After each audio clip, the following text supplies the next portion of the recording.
That wasn't boring at all. It was definitely less boring than usual. I just really want to keep seeing it.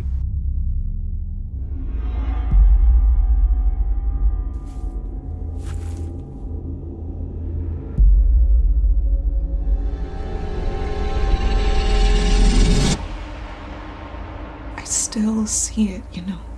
I promise you, after this weekend, you'll be just fine. Someone tried to kill her. I want her to come tonight with us. We have to hit up at least 2 parties tonight, maybe an extreme haunt too. Today is mine and Audrey's 6-month anniversary, so I'm thinking about doing something a little crazy. Some people say that Halloween is about disguising yourself.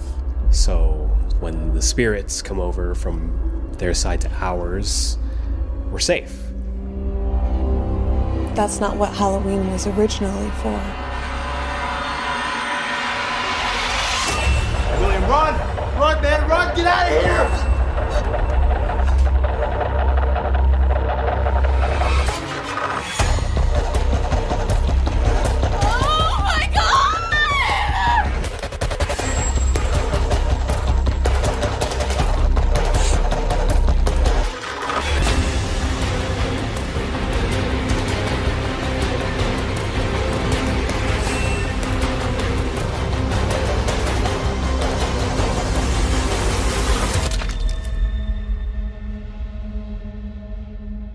Stay safe tonight.